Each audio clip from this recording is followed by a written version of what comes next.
آیا د انسان د وجود میموري کارت او یا ټیلبون پیژنئ؟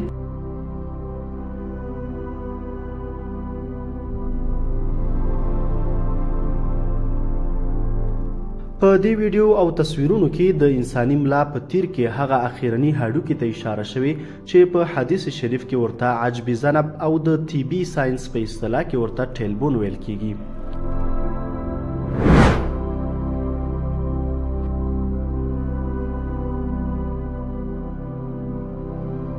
د ساينس په وینا که د انسان مرګ په هر حالت کې وشي، که په اور کې وسوځول شي، که په اوبو کې غرق شي او ولو که په ځمکه کې له خاورو سره خاوري شي، لکن د هر انسان په ملا کې د دغه عجب ذنب هډوکي جیناتي وجود تر لکونو او میلیونونو کالو پورې هم نه خاوري کیږي او نه ضایع کیږي.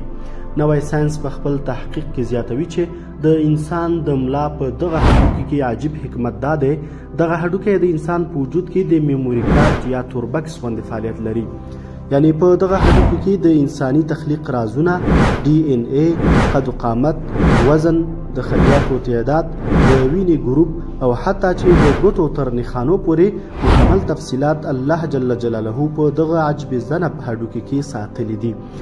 ځکه په قرآن او حدیث کې له دغه هډوکي څخه د قیامت په ورځ بیرته د انساني نسل ژوند، تخلیق او تکمیل ته اشاره شوې ده.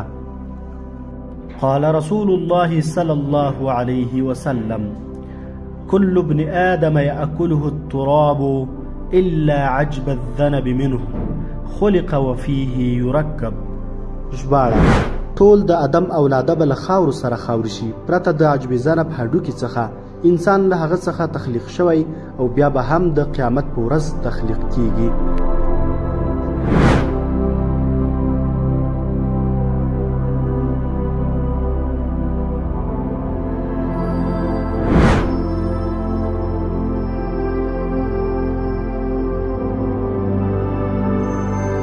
قدرمنو لیدونکو، هیله ده چې د آیا پوهیږئ معلوماتي چینل در سره سبسکرایب کړئ ترڅو د لا زیاتو معلوماتو د ژباړلو او وړاندې کولو حوصله مو لوړه شي.